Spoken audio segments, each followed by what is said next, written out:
Whenever we finish a project, we do a lot of soul searching. A lot of reference got kicked around. The Seven Samurai, the Magnificent Seven. We've talked very early on about showing off a more human approach to Spartans. I mean, we definitely focused on trying to go back to sort of the core of what made Halo CE, the Combat Evolved, the sort of phenomenon that it is. I remember my first time playing Halo, and I was in that first level, and after winding through these technical corridors, fighting aliens, and then I step out into this world, and it just opens up in front of me, and it's beautiful and alien and huge. That was a sort of seminal moment for me, and I think that's part of what we want to capture in Reach. Something that was core to the game at the beginning was that sense of wonder and exploration. We started with a series of events. We basically set out like, okay, from this date on Reach to this date, we built a military campaign. We all had a desire to really flesh out the backstory of what happened prior to Master Chief and Cortana even entering the picture. We knew there were other Spartans, and it just seemed like such a rich area to tell a character-driven story with new characters. We wanted this team to feel like a Delta Force type team that are usually a smaller number. Why are we not seeing explosives residue? This particular team, Noble Team, they've survived by staying together. You're Noble Six, you're a replacement for a Spartan that's died. You're experiencing this story, boots in the mud. We looked at the story of Reach, and it was obviously a more intimate, character-driven story. We really needed the attention to real-world detail, trying to make these characters' faces really feel like believable. We started everything over from scratch, came up with a whole new rig for how we animate faces and also how we approach like texturing them, modeling them, everything, and just put a lot more time. Difference about a couple million polygons.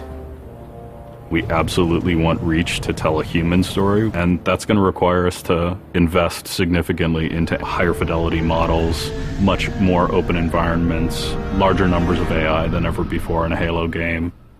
To pull off the vision for what we had for this game, we ended up gutting almost every part of the engine, retooling things to make it run faster, to make it run better, it looked better. We had to throw out all of our technical systems. We had to then throw out the content that went with it because that content didn't represent the new bar we were going for. Copy that, on our way. Don't need command to tell me. Been on hers half my life. Let's shoot it.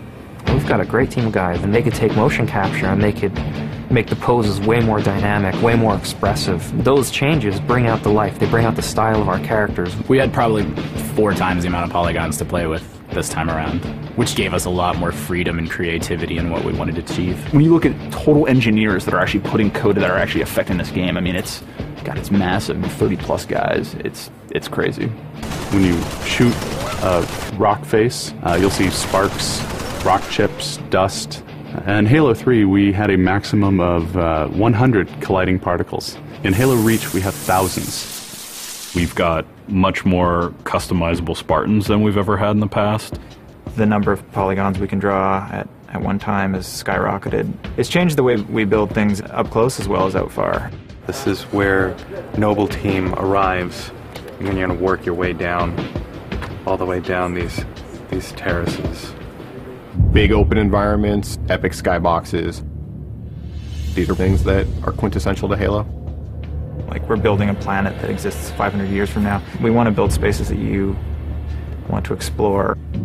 We want to put twice as many characters, vehicles, and weapons into that environment. That's going to require massive improvements to the way we handle our artificial intelligence in the game. We now can put so many AI in an encounter that you can put 4 Spartans, the player, 8 Marines against 30-ish Covenant, and that's an actual serious challenge. Bringing the elites back was something that was really a true joy for us because they're such an awesome character to fight. What if the Spartans and the soldiers don't actually understand what the aliens are saying? What's that going to feel like? What if we can get back to having the aliens feel really alien and threatening? The these people and this planet and this story deserve something new and different. Just a different underlying sense of tragedy, heroism. We're rebuilding everything from the ground up. You have to walk this very fine balance. We want to add new things, but we don't want to rough up anybody's baby. I mean, that's the whole thing about the crazy sausage that is Bungie's Halo Reach ODST universe, is that we've sort of developed this gameplay that every person sort of has the different things about it that they like, and I still think that we still struggle to figure out exactly what, you know, like what can we add or remove without pissing off certain people in the population. We looked at the Halo 3 assault rifle, and it really does feel kind of dated. It fit the tech then, but now we have all of these new polygons to play with. We went to a lot of trouble to sort of ground the weapons and the vehicles more in this sort of more real, more gritty world.